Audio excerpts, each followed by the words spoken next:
Alors, écoutez, je voulais vous souhaiter à tous la bienvenue. La bienvenue à cette journée Living Orgs sur le plaisir au travail.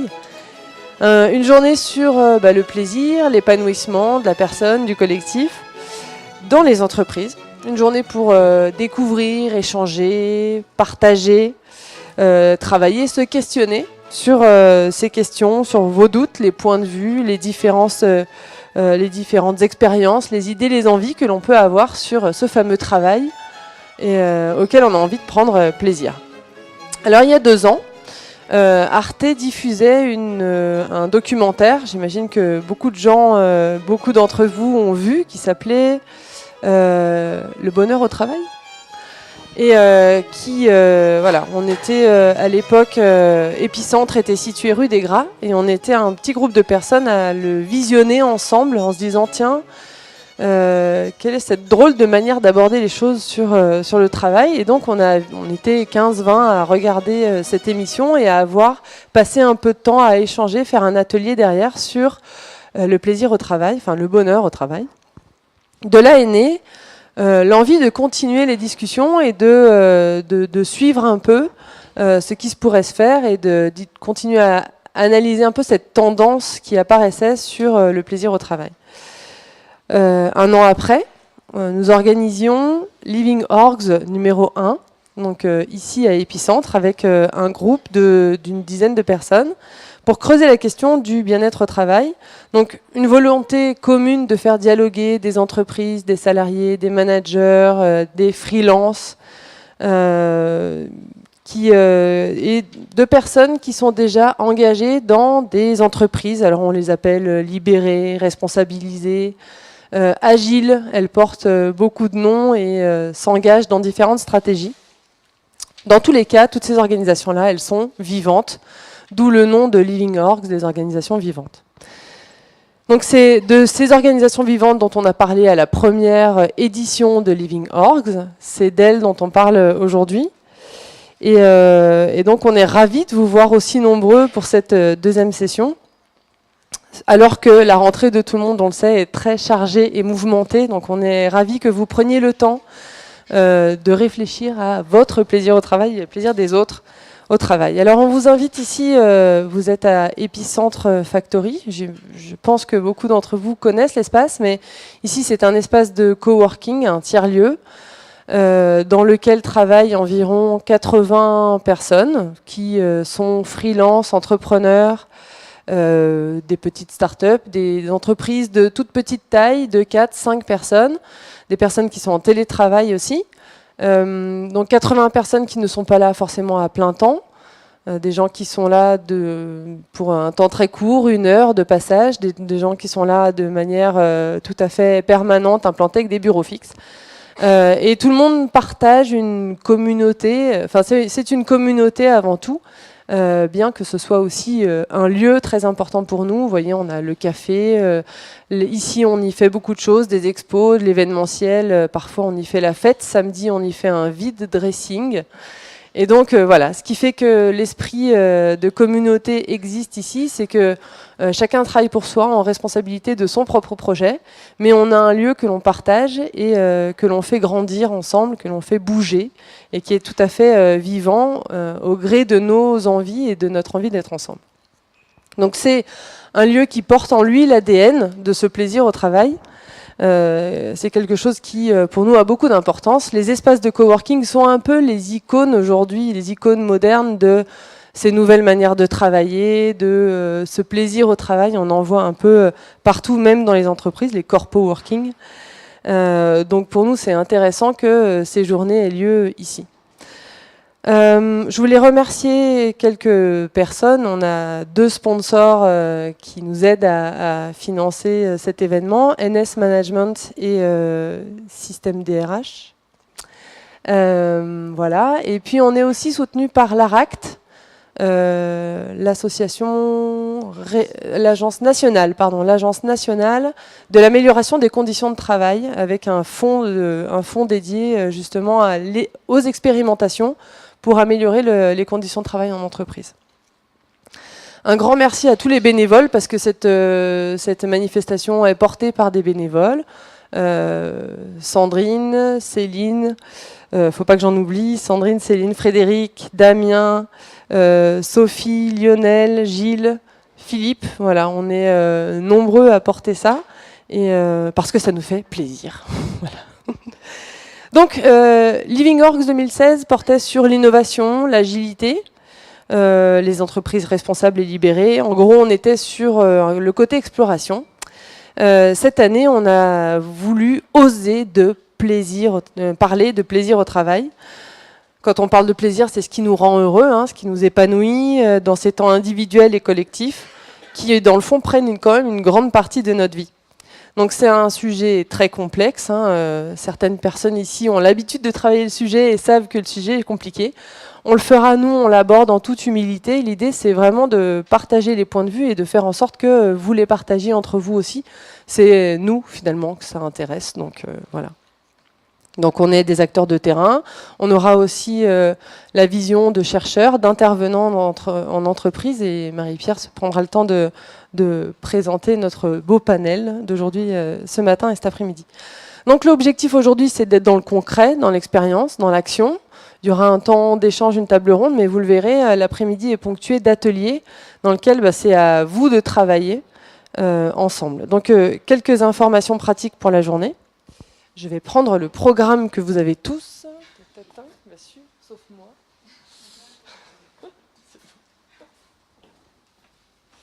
Je prépare toujours mon matériel à l'avance, n'est-ce pas ? Donc on aura cette première table ronde qui va nous amener jusqu'à 10h15 et de 10h15 à 10h35, on se mettra en forme open space. C'est vous qui proposez les sujets des ateliers sur lesquels on va travailler ce matin.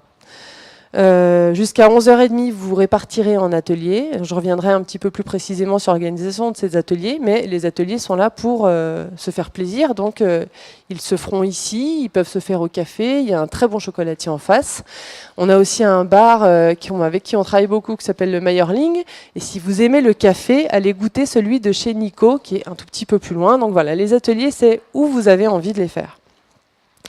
On se retrouve à 11h35 pour partager le résultat de ces ateliers.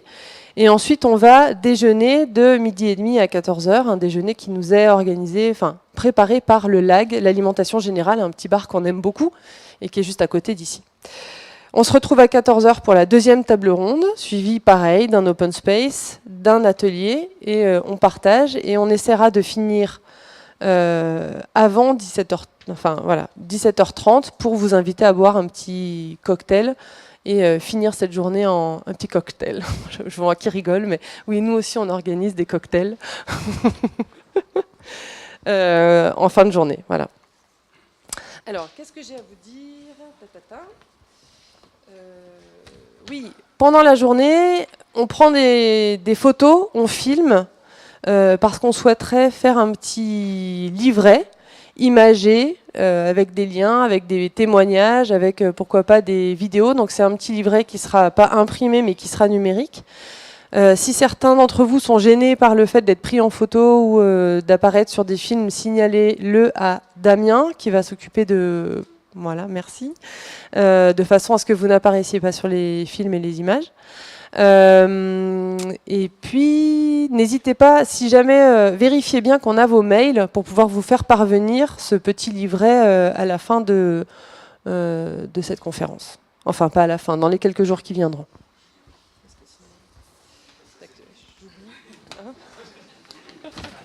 On est hyper rapide. Voilà. Eh bien, écoutez, je crois qu'il est temps d'attaquer. Moi, j'ai quelques consignes très, très importantes. C'est aujourd'hui un temps d'échange et de débat, construction individuelle partagée. Donc, pour cela, il faut des prérequis. D'abord, il faut celui de l'ouverture et de la curiosité, parce que vous ne savez pas trop ce qui vous attend, en fait. Donc, soyez ouverts et curieux à ce qui va arriver aujourd'hui. La deuxième des choses, c'est la convivialité et la bienveillance. Faites-vous plaisir, discutez avec les gens, baladez-vous. Et on essaye de pas ni se juger, ni juger les autres, parce que ce qui est important, c'est d'être dans l'ouverture et de découvrir ce qui peut venir, sachant que on est maître de pas grand-chose finalement. Et la dernière consigne, la plus importante, c'est se faire plaisir et circuler avec la passion. Faites-vous plaisir à vivre ces ateliers et cette journée d'aujourd'hui. Voilà. Bonjour à tous. Donc, moi, je vais commencer par vous présenter nos intervenants. Comment ? Oui, donc pour cette première table ronde, on a choisi de parler de l'épanouissement des individus dans l'entreprise, à travers des initiatives de l'entreprise. On parlera de plaisir au travail, mais de plaisir en général et peut-être plus d'épanouissement. Enfin, on va voir comment ça se passera. Alors, je vais vous présenter au moins les intervenants qui sont là parce que je m'inquiète du fait que l'une d'elles n'est pas encore arrivée, mais j'espère qu'elle va nous rejoindre. Donc je vais commencer par l'homme de cette table ronde, Julien Finot. Donc vous intervenez au titre de l'ASM Omnisport, pas pour ce que vous faites dans l'entreprise, mais ce que vous faites pour les entreprises. Donc vous êtes responsable des programmes ASM Vitalité. Donc c'est une section de l'ASM Omnisport dédiée à la prévention santé, avec deux branches, une en direction du tout public, du grand public, et une autre en direction des entreprises. Donc évidemment, c'est celle-ci qui nous intéresse aujourd'hui. Alors pour l'entreprise, ça consiste, alors je vais être un petit peu schématique dans mes présentations pour faire vite, mais en gros l'idée c'est à la fois d'aider les entreprises à implanter des équipements et à développer des programmes de coaching pour les salariés d'entreprise, avec pour objectif, alors peut-être pas directement le plaisir, mais de maintenir les gens en bonne santé, de faire en sorte qu'ils prennent soin d'eux, voilà, avec des enjeux de qualité de vie au travail, de qualité de vie personnelle, et puis aussi une des problématiques, vous m'aviez dit, c'est que les gens vont être amenés à travailler de plus en plus tard, les retraites se prenant de plus en plus tard. Donc une des problématiques est de maintenir les salariés en bonne santé au moins jusqu'à l'âge de la retraite. Et puis vous avez aussi des programmes pour préparer physiquement les salariés, par exemple, à s'adapter à un environnement de travail, à prévenir les risques de troubles musculo-squelettiques. Donc tout ça a commencé par être expérimenté chez Michelin. Il y a eu un partenariat depuis un certain temps. Aujourd'hui, vous avez acquis à travers cette expérimentation une certaine connaissance, un savoir-faire. Vous avez aussi des chercheurs, je crois, vous nous en parlerez, qui observent tout ça pour mesurer un petit peu les impacts. Donc vous avez maintenant un bon recul sur tout ça et vous commencez à les développer dans d'autres entreprises, je crois à la CPAM, d'après ce que vous m'avez dit. Donc Virginie van der Merch qui arrive juste à point pour que je la présente. Virginie est sophrologue. Alors j'ai trouvé sur votre site l'inspiration pour essayer de définir très rapidement et probablement très schématiquement la sophrologie. Donc ce que j'ai noté, c'est que la sophrologie est un entraînement de la conscience humaine de manière positive qui vise l'harmonie du corps mental, du corps émotionnel et du corps physique. Et donc c'est un entraînement personnel pour mieux se connaître, se sentir mieux dans son corps, mieux dans sa tête, mieux avec les autres. Peut-être vous préciserez un petit peu plus tout ça. Donc vous avez été sportif de haut niveau justement à l'ASM Omnisport, en tennis je crois, et c'est l'époque où vous avez découvert la sophrologie. Entre-temps vous avez été infirmière en hôpital, et depuis 2007 donc vous avez ouvert votre cabinet de sophrologie à Rion, et fondé une école aussi de sophrologie à Rion aussi.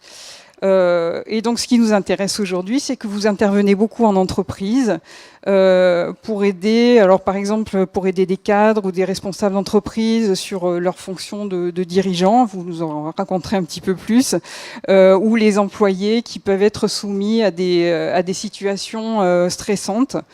Vous intervenez aussi dans des actions de sensibilisation de manière un peu collective, parfois je crois avec votre collègue de l'ASM Omnisport, si j'ai bien compris, ou donc auprès des individus.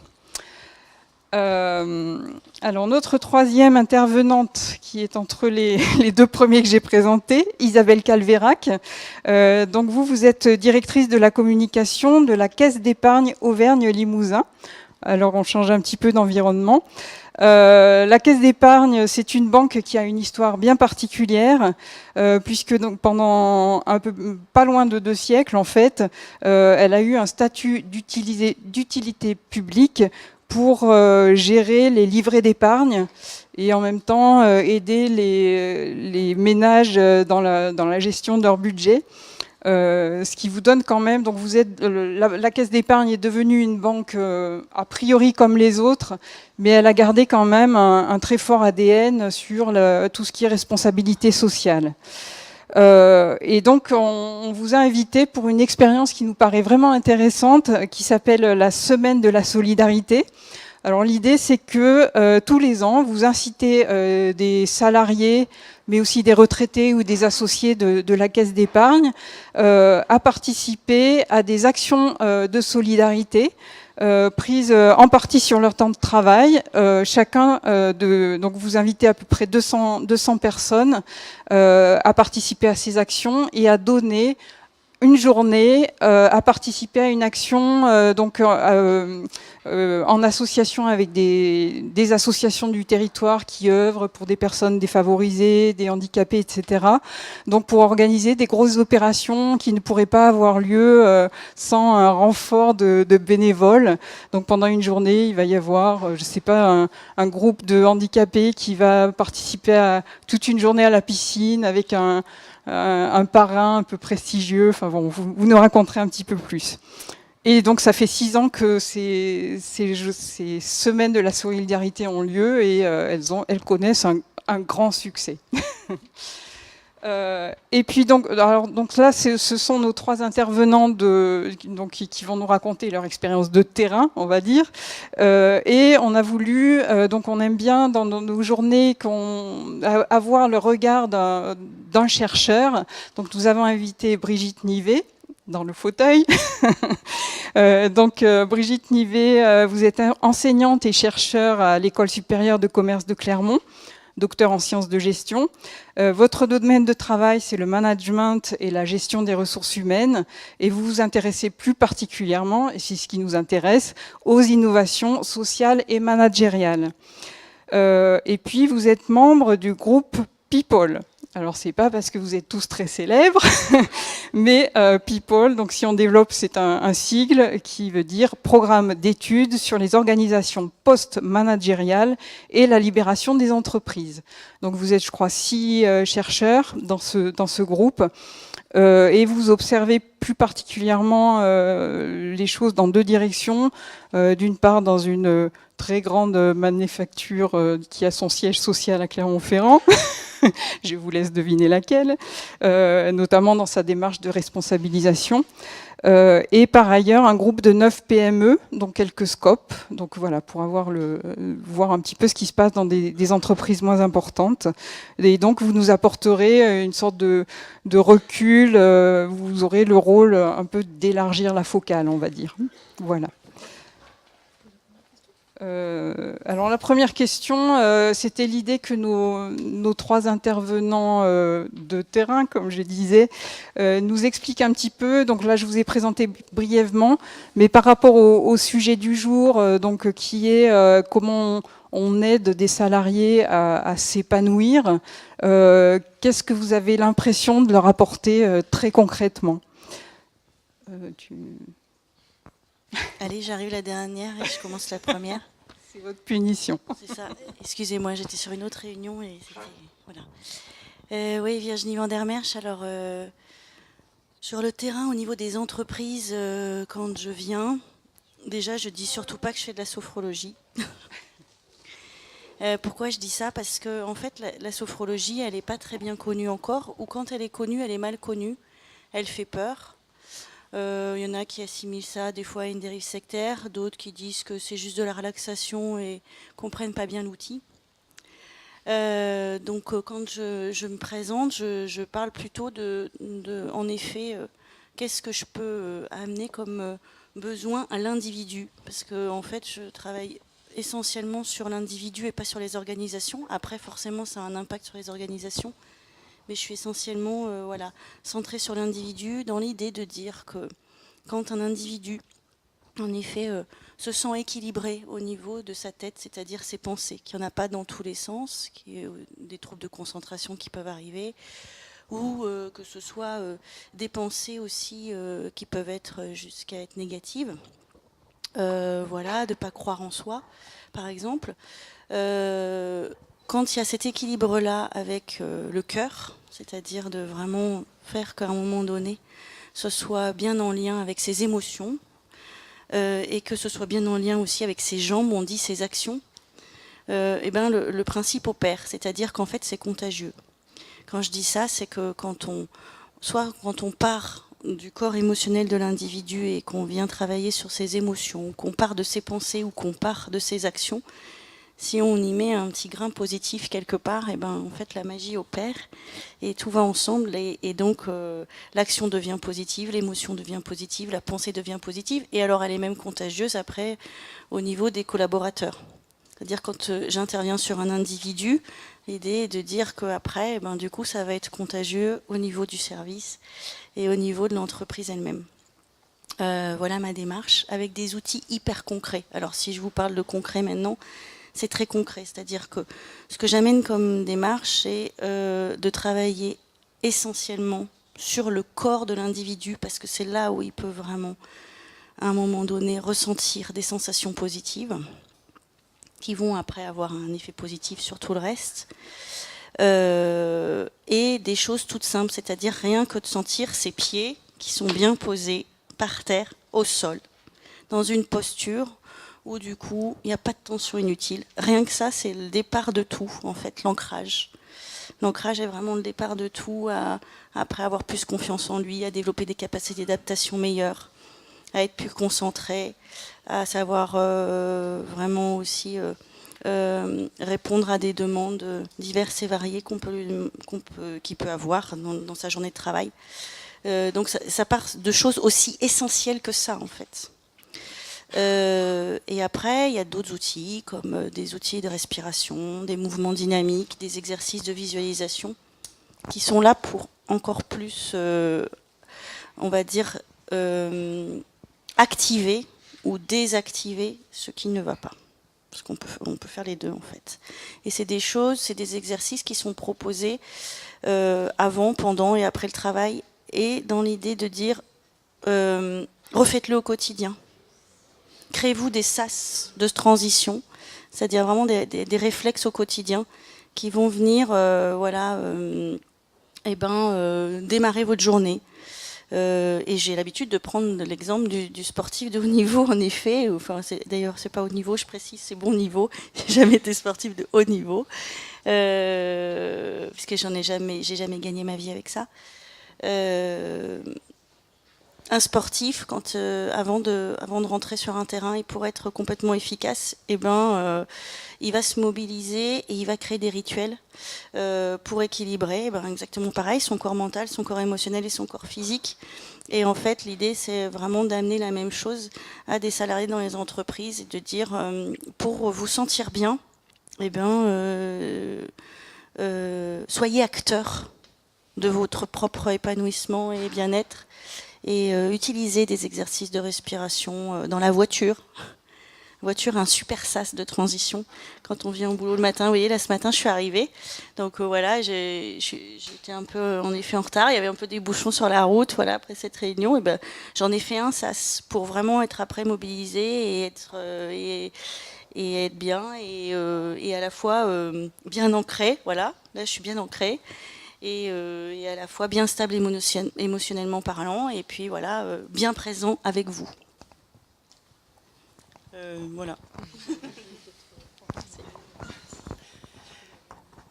Voilà, peut-être vous présenter un petit peu plus ce dispositif de la Semaine de la Solidarité qu'on a créé en 2012. Alors, c'est venu comment ? C'est venu effectivement en incarnation finalement des valeurs que porte la Caisse d'épargne depuis presque 200 ans, puisque j'en profite pour dire qu'on fête nos 200 ans l'année prochaine, donc bicentenaire des caisses d'épargne. Des valeurs d'utilité au territoire et aux hommes. Et on avait envie de proposer aux collaborateurs de l'incarner de façon très concrète.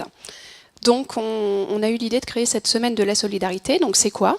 Chaque année, le temps d'une semaine, au mois de mai, on propose aux 1300 collaborateurs de l'entreprise, mais aussi à nos retraités et aussi aux administrateurs de la Caisse d'épargne. On est une banque coopérative avec des administrateurs, pas des associés. Et on propose de s'inscrire sur un certain nombre de journées qu'on leur propose dans des associations et des structures locales, donc partout en Auvergne-Limousin. On est 1300 sur les 7 départements que compte l'Auvergne-Limousin.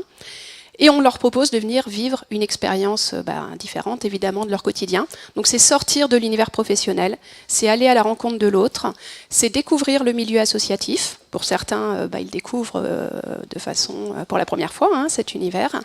C'est des moments de partage, de rencontre, c'est vraiment l'occasion de s'enrichir au contact de l'autre.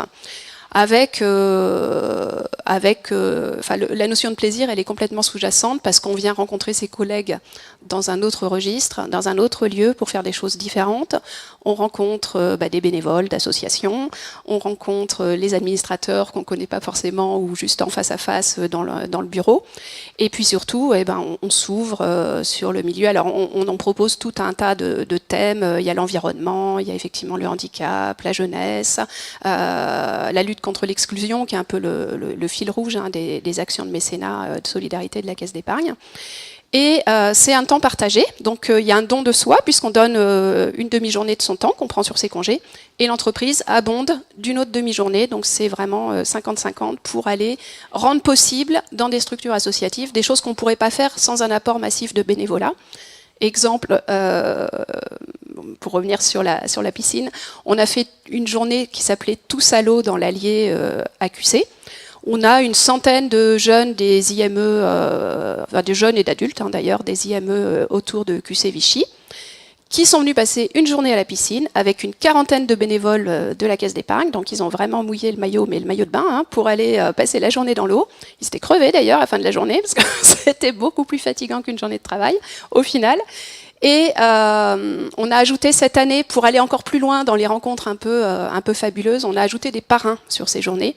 Et on a eu la chance sur cette journée Tous à l'eau, encore à titre d'illustration, d'avoir Théo Curin, qui est un athlète paralympique, qui a un parcours incroyable, qui n'a pas de bras et pas de jambes, et qui est très très brillant dans sa discipline, et qui est venu aussi passer la journée avec nos invités. Donc voilà, un exemple de journée. Il y a des journées environnementales, il y a des journées avec les compagnons d'Emmaüs. Donc il y a vraiment cette possibilité d'aller s'enrichir et découvrir des univers complètement différents. Donc on fait des enquêtes après ces journées-là. Et ce qui ressort, c'est le plaisir, c'est l'émotion, c'est la richesse, c'est la rencontre, c'est la découverte du milieu associatif. Il y a environ 30% de nos collaborateurs qui n'avaient pas forcément mis les pieds dans une association. C'est l'envie de s'impliquer. Et c'est ça, moi je trouve que c'est la plus grande réussite de cette journée, c'est qu'il y a une transformation, c'est-à-dire que derrière, on a 6% de nos collaborateurs, participants, qui sont devenus bénévoles de façon très concrète au quotidien dans une association. Donc ça a déclenché aussi l'envie d'agir. Voilà, donc c'est l'aboutissement en fait pour moi de ces journées. Voilà, alors je vois dans mon champ de vision Romain Carrier. Donc ces journées, on ne les fait pas tout seul. On a un comité de pilotage, donc on a quelques collègues de la caisse, de différentes fonctions, différents territoires, et chaque année, on réunit une petite équipe qui va définir un peu le fil rouge de cette semaine, nous proposer des associations. Nous, ce qu'on aime bien, c'est en plus aller, si possible, chez nos clients. Ça crée encore un lien supplémentaire quand on a des clients qui sont des IME, des associations environnementales, aller leur apporter un coup de main au-delà du don qu'on peut leur faire aussi parfois en numéraire, aller donner du temps pour mieux se connaître et pour mieux travailler aussi par la suite. Il y a aussi un lien évidemment économique après qui est instauré. Et donc ces journées-là, ça demande aussi de l'expertise pour les créer, pour avoir quelque chose d'un apport concret aux associations. Et on se fait aider par un partenaire qui s'appelle Unicité Solidarité, dont nous avons un représentant là-bas, Romain Carrier, que je remercie parce qu'il nous a beaucoup aidé cette année sur l'édition 2017 pour bâtir ces journées et qu'elles aient vraiment un sens et un apport très concret pour tout le monde, sans oublier la logistique qui va derrière. Et puis, alors ça génère de la frustration parce qu'effectivement on a 200, 250 inscrits chaque année, mais on ne peut pas prendre tout le monde déjà, on ne peut pas fermer nos agences pendant ce temps-là, donc il y a une file d'attente. Et cette année on a été plus loin parce qu'on sent que les gens ils ont envie, du coup ils ont envie aussi de donner, même sur un temps plus court. Donc on a créé des défis collectifs. Donc sur le temps de midi, pour ceux qui ne pouvaient pas aller faire une journée complète, on a proposé par exemple de monter des baby-foot tous ensemble. Donc voilà, créer du lien différemment pour, là encore, aller prolonger notre action de solidarité. Donc on a monté, 9 ou 12 baby-foot en carton au siège avec des équipes d'un peu partout. On a fait évidemment un petit tournoi et puis on a offert ces baby-foot à des structures locales. Donc voilà comment une action de solidarité qui est finalement l'incarnation des valeurs de l'entreprise, elle crée, elle apporte une dimension de richesse, de partage, d'émotion, de rencontre et surtout d'ouverture et de curiosité au quotidien. Et ça crée des liens qui perdurent et ça développe l'implication dans le milieu associatif. En résumé sur l'opération.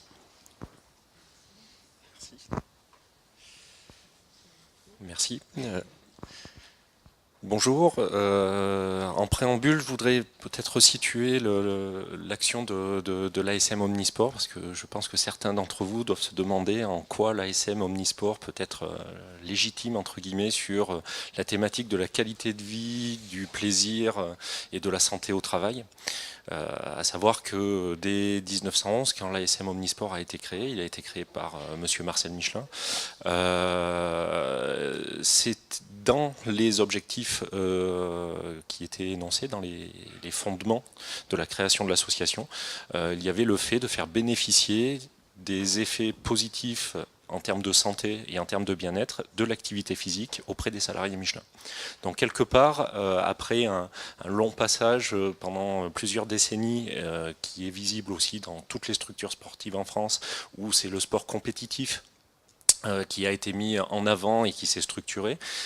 Finalement, depuis quelques décennies, il y a une forme de retour aux sources, entre guillemets, de la mise en place de dispositifs d'activité physique, de prévention santé.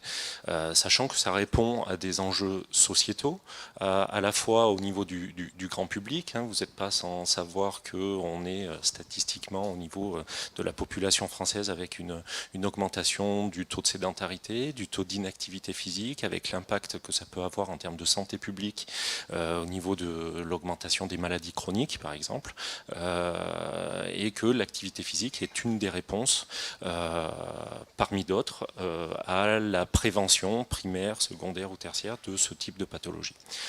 Mis en place dans le champ de l'entreprise, finalement on a été sollicité depuis près d'une dizaine d'années par notre partenaire principal, l'entreprise Michelin, pour intégrer une démarche globale de qualité de vie au travail. Donc l'ASM Omnisport a été sollicité pour bâtir des programmes d'activité physique avec pour vocation principale, non pas seulement de faire un service à la personne, mais de l'intégrer dans un service ou dans un dispositif global de prévention santé au travail.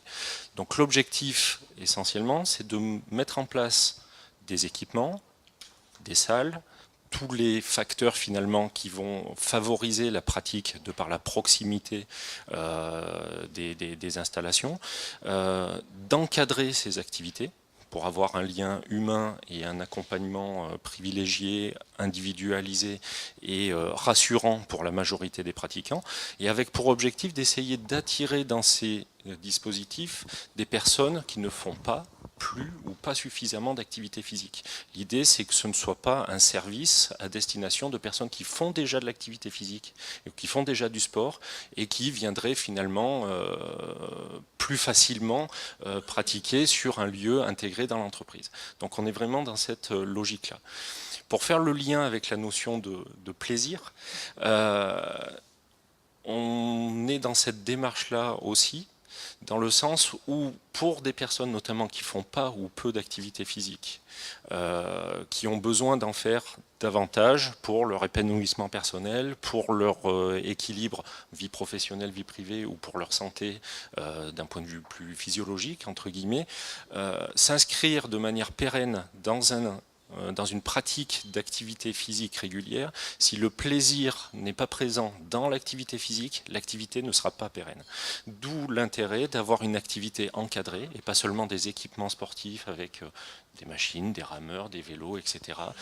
Mais plutôt de s'appuyer sur des compétences d'encadrement sportif qui vont permettre de réaliser des programmes individualisés, de pouvoir offrir aussi une variété d'activités physiques et de pouvoir inscrire les personnes dans la durée. Aujourd'hui, sur les dispositifs que l'on a mis en place, et si on prend des indicateurs que l'on évalue, notamment dans l'entreprise où on a le plus de recul, qui est l'entreprise Michelin, parce que là, on touche 1500 salariés Michelin sur notre dispositif, qui sont adhérents au dispositif ASM Vitalité chez Michelin, qui s'appelle Oxygène. On a près de 50% des adhérents à ce dispositif qui ne faisaient pas ou pas suffisamment d'activité physique avant l'implantation du dispositif à l'intérieur de l'entreprise. Et on a un taux de renouvellement qui est supérieur à 80% d'une année sur l'autre. Donc on peut mesurer finalement que des personnes qui ne faisaient plus d'activité physique sont maintenant inscrits dans une démarche pérenne dans leur lieu d'entreprise ou par des enquêtes aussi que l'on a mis en place, ils y trouvent cette notion de sas aussi, hein, de parenthèse dans la journée de travail où ils peuvent se relâcher, se dépenser, prendre soin d'eux, prendre soin de leur santé et aussi trouver un moment de cohésion. Aujourd'hui, ce type de dispositif, on les exporte aujourd'hui dans d'autres entités, d'autres entreprises, fort de l'expérience que l'on a pu avoir chez Michelin. Et un des enjeux pour nous a été de l'adapter à des tailles d'entreprises plus modestes, entre guillemets. Parce qu'on a été confronté pour notre première expérience à une organisation très importante et du coup on a implanté récemment, enfin l'an dernier, un dispositif équivalent auprès des salariés de la caisse primaire d'assurance maladie. Et ce qui est intéressant, aussi bien dans l'expérience Michelin que au niveau de l'expérience à la caisse primaire d'assurance maladie, c'est que le fait d'implanter un dispositif d'activité physique, de prévention santé au travail, s'inscrit dans une démarche globale de qualité de vie.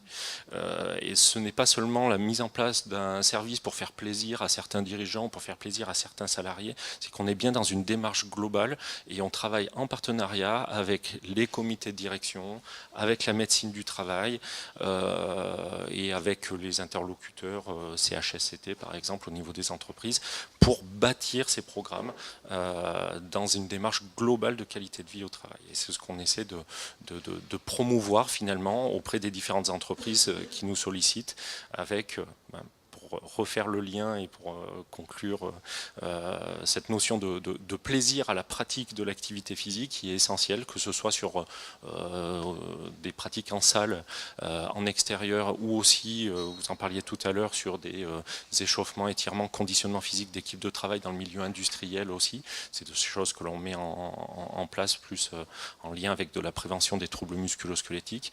Si l'encadrement n'est pas présent, si cette notion de plaisir n'est pas présent, l'impact en termes de santé et de qualité de vie est forcément moins important. Merci beaucoup. Alors peut-être une première question pour Brigitte. On parle, alors vous savez tous que le travail a une racine absolument angoissante qui est celle de tripalium, donc un instrument de torture. Et donc là, on entend donc des initiatives qui sont plutôt celles de redonner du plaisir, de l'activité, etc. Donc c'est des moments de plaisir au travail.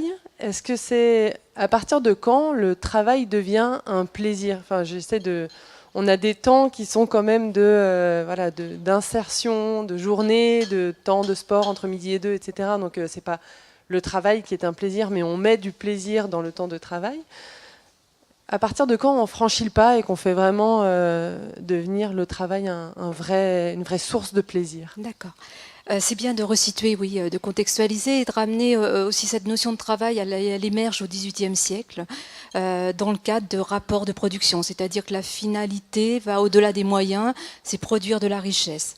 Et on a effectivement l'émergence à travers la constitution des grandes firmes d'un modèle qui s'impose, l'organisation scientifique du travail, avec en contrepartie l'émergence du salariat qui va permettre aux salariés d'accepter ce contrat de subordination parce qu'en contrepartie, on va avoir une protection sociale. Il faut toujours associer effectivement ce statut de salariat avec la protection sociale qui va être proposée, qui va faire en sorte qu'on obtienne ce qu'on a appelé le compromis social fordien.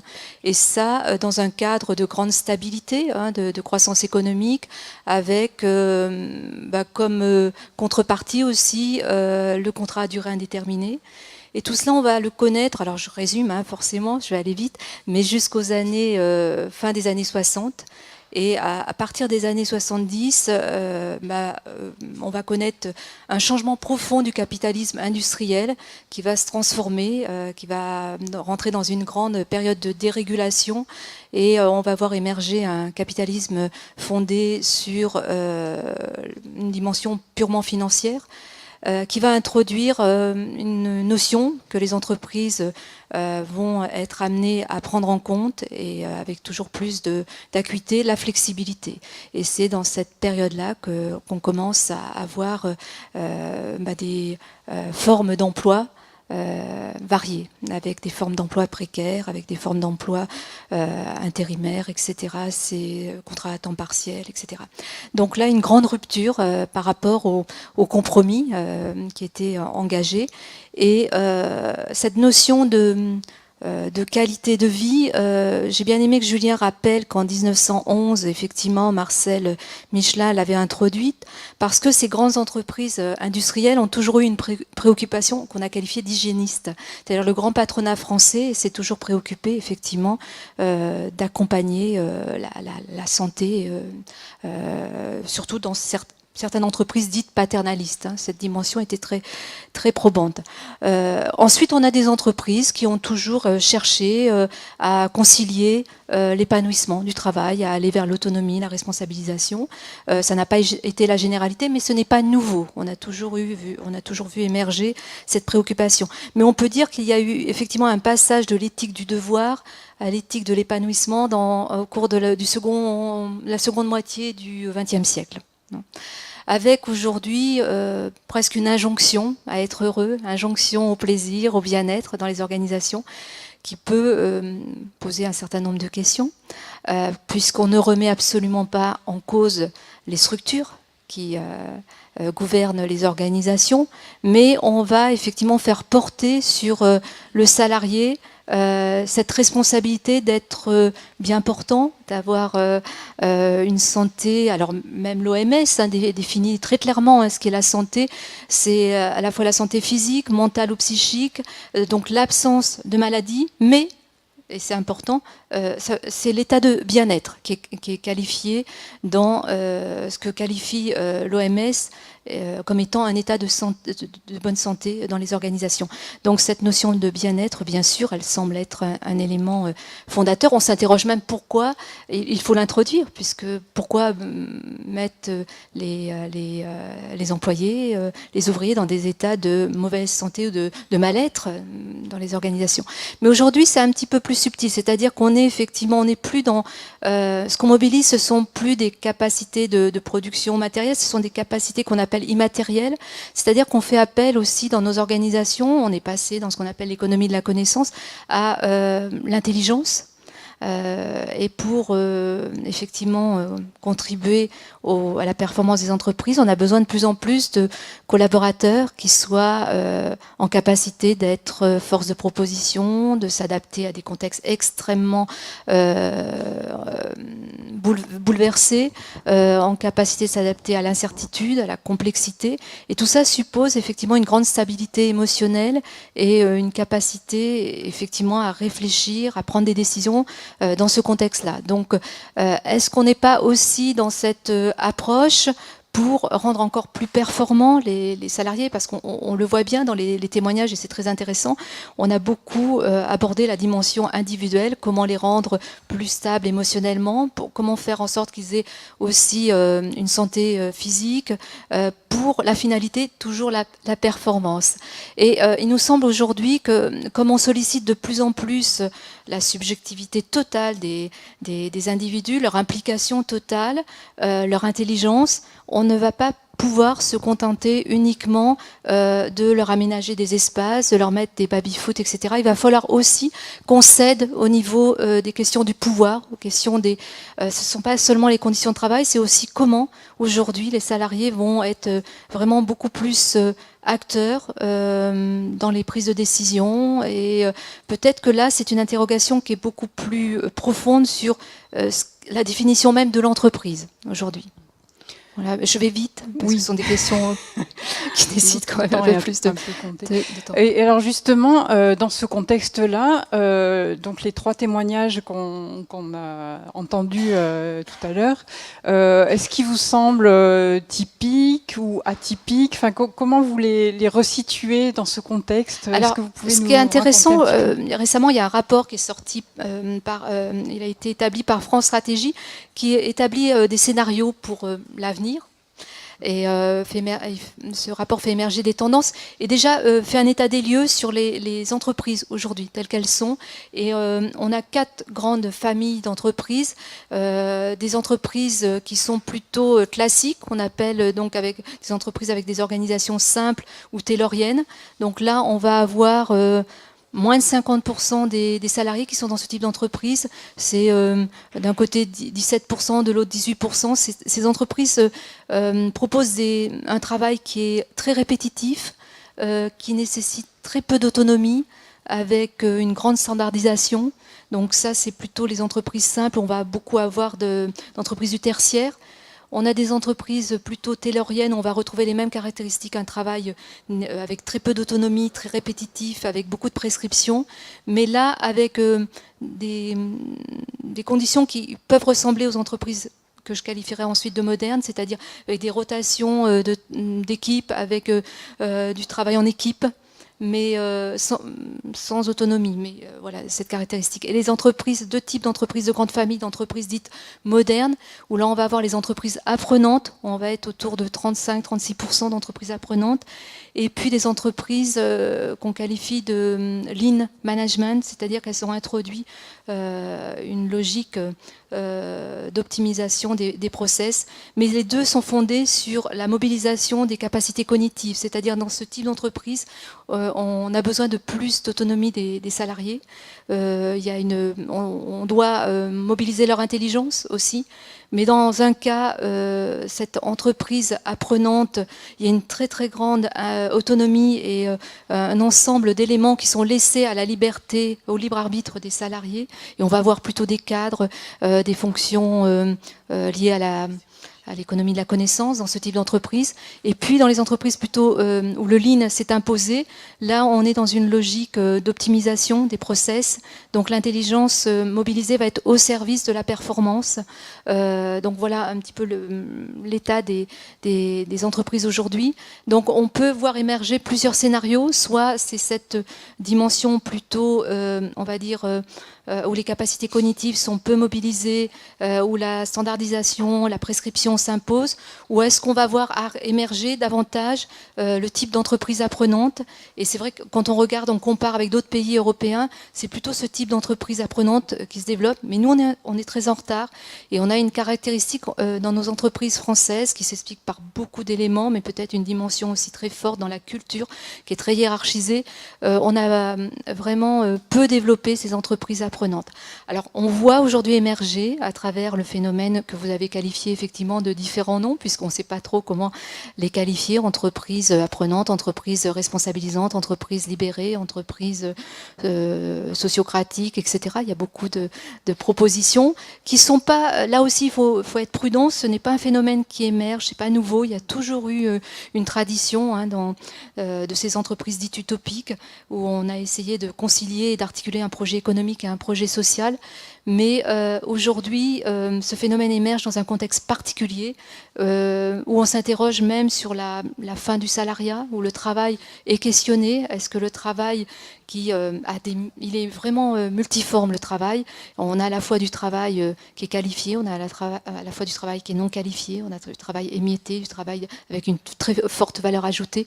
Donc tout ça fait qu'aujourd'hui, on a du mal à voir émerger véritablement ce qui va s'imposer, mais coexistent des modèles pluriels et hybrides. Et effectivement, cette tentative d'instaurer une réflexion sur le travail, c'est nouveau. Parce que jusqu'à présent, le travail était abordé que d'un point de vue technique. Et aujourd'hui, on voit bien que le travail, ça va bien au-delà, puisqu'il y a une dimension instrumentale, c'est certain, mais il y a une dimension sociale, sociétale, et une dimension symbolique, le sens, la constitution des identités. Et aujourd'hui, un des gros enjeux, ça va être comment les identités vont être justement construites dans un mouvement où on remanie sans arrêt les activités, c'est-à-dire que les individus sont sans arrêt amenés à se transformer, à se réinventer à travers des formes d'emploi variées, et comment cela est possible de constituer une identité, de donner du sens à une trajectoire et de se retrouver dans ces modèles-là. Alors là, on voit bien une tendance à la psychologisation, à l'individualisation.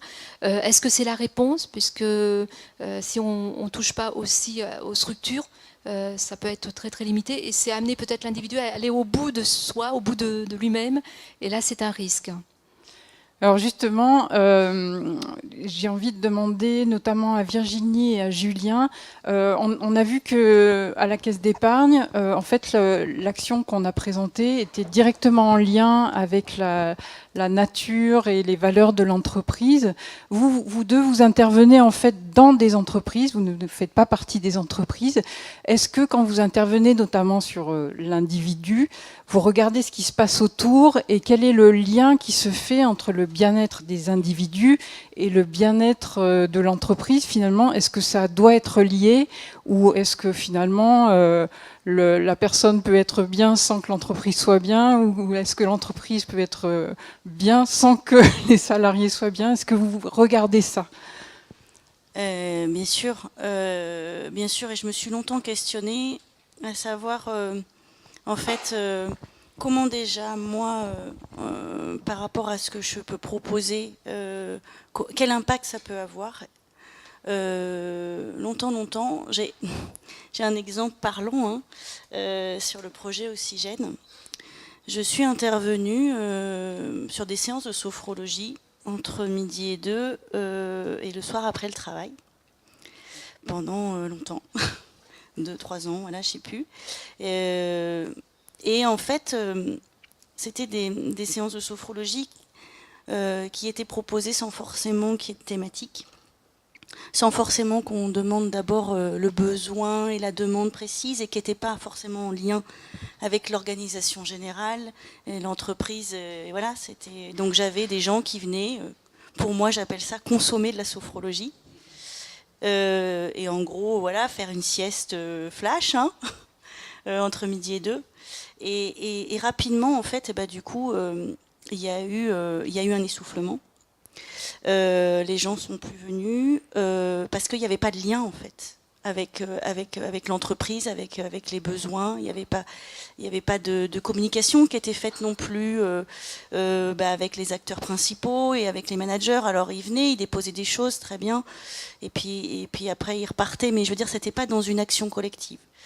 Et à mon sens, des actions, moi comme je fais, qui sont essentiellement en effet sur l'individu, si elles ne sont pas reliées avec des discussions régulièrement avec des DRH, si ce n'est pas relié avec le comité, si ce n'est pas relié avec des demandes d'ailleurs qui peuvent évoluer au cours de l'année, du coup, ça n'a aucun impact et ça n'est absolument pas efficace. Et c'est vrai que c'est ce que j'avais noté sur mon papier là, mais proposer que ce soit n'importe quoi, que ce soit en effet du travail plus en sophrologie et sur le corps, ou de l'activité physique, ou du baby-foot, ou n'importe quelle activité, peu importe.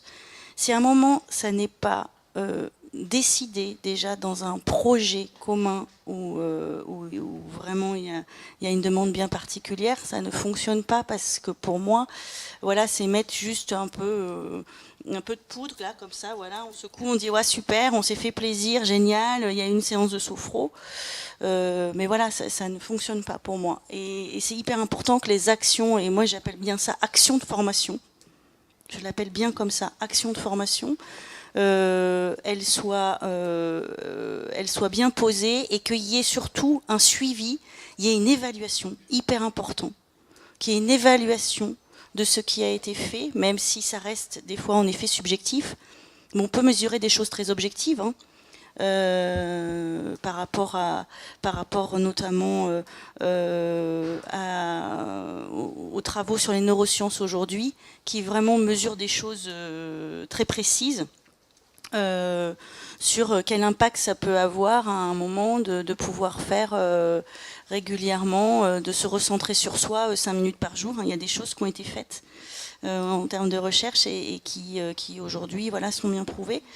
Donc en effet, ça peut être mesuré objectivement parlant, mais aussi subjectivement en questionnant bien les gens sur des évaluations bien concrètes. Qu'est-ce que ça a changé dans votre quotidien de travail et à la fois personnel, de pouvoir revenir vous centrer sur vous et d'utiliser les techniques de sophro par exemple. Mais je pense vraiment que ça passe moi avant tout, en tout cas, parce que le plaisir au travail, le sujet, c'est intéressant hein, ce titre, oser le plaisir au travail. Pour moi, quand je me suis dit ça, je me suis dit, bah oui, ça part de soi avant tout, ça part de l'intérieur de soi, parce qu'on parle d'émotion, de la joie, qui peut être là. En effet, on peut mettre plein de choses dans l'entreprise, mais si à un moment donné, intérieurement, déjà à l'intérieur de soi, il n'y a pas cette dynamique de la joie, ouais, je suis content de pouvoir arriver au travail aujourd'hui, ça a un sens pour moi, travailler sur le sens que ça a pour moi, devenir, enfin moi je pense que ça c'est l'essentiel et c'est pour ça que je dis avant tout c'est à mon avis un travail vraiment d'intériorité, que ce soit en phase avec ses propres valeurs, ça c'est hyper important. Et en effet les valeurs aujourd'hui changent beaucoup, on voit hein, notamment chez les jeunes, la génération X et la génération Y à mon avis est plus du tout dans les mêmes valeurs qui étaient avant de nous-mêmes, de moi, même je parle, hein, j'ai 42 ans, mais je pense que c'est pas les mêmes valeurs que ceux qui ont 25 ans, et de mes parents, et voilà, et ça bouge, et c'est ça qui fait que des fois aussi, il peut y avoir des non-compréhensions et même des conflits qui font qu'à un moment donné, voilà, on s'y retrouve plus et on a moins envie de venir travailler. Et l'entreprise demain, je pense que si elle veut être attractive, pour les jeunes, elle a intérêt d'aller proposer des choses, mais qui ne sont pas juste posées comme ça, et qui sont vraiment réfléchies, et où il y a à la fois un travail d'intériorité pour proposer, et à la fois des choses qui sont proposées à l'extérieur. Tout va ensemble, en fait. Mais c'est vrai que c'était un exemple parlant, hein, et où à un moment donné, on a arrêté ça, et du coup, c'est plus des actions de formation maintenant qui sont faites, et de sensibilisation. Voilà,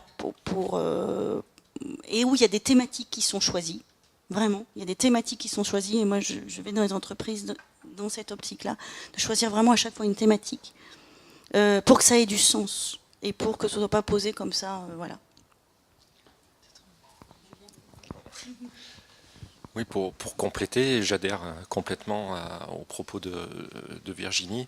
Il est clair que si, dans le cas de l'activité physique, des dispositifs d'activité physique au travail, et je répète un petit peu mes propos préalables aussi, si ça ne s'inscrit pas dans une démarche globale, le risque qui a été évoqué, c'est que ce soit cosmétique. C'est pas le fait de mettre en place un dispositif d'activité physique qui va résoudre toutes les problématiques de stress au travail, de désorganisation des services de travail. Enfin, voilà. Il faut vraiment que ça s'inscrive dans un projet global. un des indicateurs, par exemple, dans des différentes entreprises ou différents lieux d'entreprise où on souhaite mettre en place des équipements d'activité physique, quand il y a un mal-être au travail, les gens n'ont pas envie de pratiquer de l'activité physique au travail. Ils n'ont pas envie de retrouver leurs collègues avec qui ils ne s'entendent pas dans une salle d'activité physique sur leur lieu de travail. Donc déjà, si ça ne se passe pas bien dans l'environnement du travail, ça ne se passera pas forcément. Ça peut arranger ou améliorer les choses ou être un des leviers, mais l'adhésion ou l'attractivité du dispositif d'activité physique au travail ne fonctionnera pas. Donc on est vraiment là dans une démarche globale, sachant que aussi, pour apporter une petite nuance, il y a aussi cette notion par rapport à l'impact santé. Je pense que c'est aussi transverse avec les interventions liées à la sophrologie. C'est le fait de pouvoir permettre aux salariés de s'engager dans des démarches volontaires. C'est une proposition, que ce soit en termes de pratiques d'activité physique ou d'autres pratiques, dans une logique. Alors, c'est un terme qui est souvent galvaudé, mais malgré tout, dans une logique de gagnant-gagnant. Parce que prendre soin de sa santé par l'activité physique sur son lieu de travail, c'est au bénéfice de sa santé avant tout, de ce qu'on va pouvoir en retirer dans sa qualité de vie au travail, de ce qu'on va pouvoir en retirer aussi dans sa vie personnelle. Également. Donc il s'agit d'être pédagogique, d'amener cette notion de plaisir à la pratique de l'activité physique pour pouvoir en retirer tous les bénéfices. Et bien sûr, l'individu en tire les bénéfices, et après,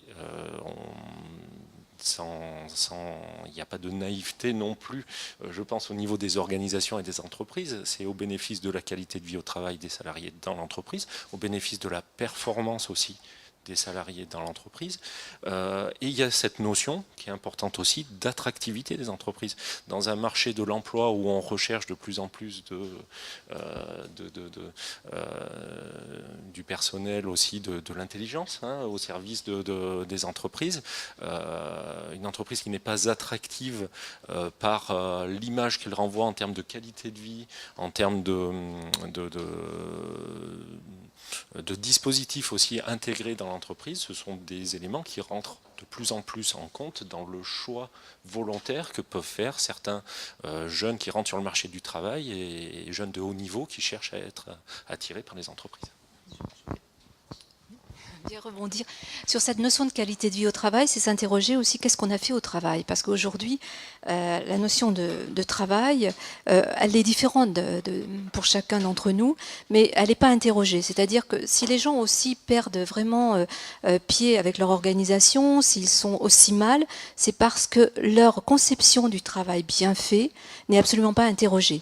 Et on leur impose une façon de travailler qui pour eux est parfois vraiment une attaque à ce que représente le travail bien fait, l'œuvre, la contemplation, la capacité à observer, à admirer ce que l'on a fait. Ce sont des éléments qui ont été totalement occultés ces dernières années pour une logique très gestionnaire qui s'est emparée des organisations, une logique très financière, et on a complètement maltraité aussi le travail. Donc aujourd'hui, il faut soigner le travail, et on voit que la notion de bien-être au travail est totalement liée à cette capacité qu'ont les organisations, les équipes, à s'interroger sur les critères qui vont déterminer la qualité de travail, c'est-à-dire cette capacité de mettre les hommes et les femmes d'une organisation autour d'une table pour s'interroger sur quels critères, qu'est-ce que ensemble on va définir comme étant un travail bien fait, un travail dont on sera fier tous ensemble.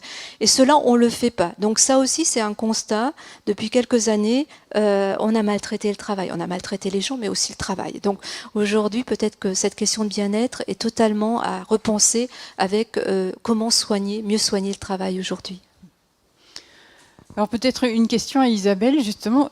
Donc ça fait 6 ans maintenant que vous faites cette opération Semaine de la solidarité, que vous mettez en place un certain nombre d'actions. Est-ce que ça se ressent sur l'ambiance de travail, sur l'attractivité peut-être? On parlait de la caisse d'épargne. Enfin, est-ce qu'on sent quelque chose dans le quotidien du travail depuis, grâce à ces opérations? Je voudrais rebondir du coup sur 2 thèmes qui ont été abordés. La fierté, parce que pour le coup, c'est une opération qui suscite vraiment la fierté d'avoir vécu la journée et la fierté d'appartenance à l'entreprise. Et puis en termes d'attractivité employeur, moi je me rends compte dans mon quotidien, je recrute des chargés de communication pour l'équipe, des alternants, des stagiaires. Et je pense que j'ai 90% de ces personnes que je vois qui me disent « Ah, j'ai vu sur votre site internet, j'ai vu que vous faisiez une opération de solidarité. » Et c'est un élément très fort aussi d'attractivité à l'extérieur. Donc on ne l'a pas fait pour ça, mais c'est vrai qu'on sent qu'il y a une appétence forte au sens, à se reconnaître dans le sens. Et alors, sur la question que vous posez, on a fait 6 éditions, donc on a un peu de recul. Donc c'est vrai qu'au début, on se positionnait quelque part en prestataire. On vous livre une semaine de la solidarité, inscrivez-vous. Et pour aller plus loin et pour donner plus de sens, et avec l'expérience, on peut aussi se permettre d'aller plus loin dans nos opérations. On a mis en place différentes choses, notamment cette année, on venait de fêter nos 5 ans, donc on se sentait un peu plus mature pour aller plus loin.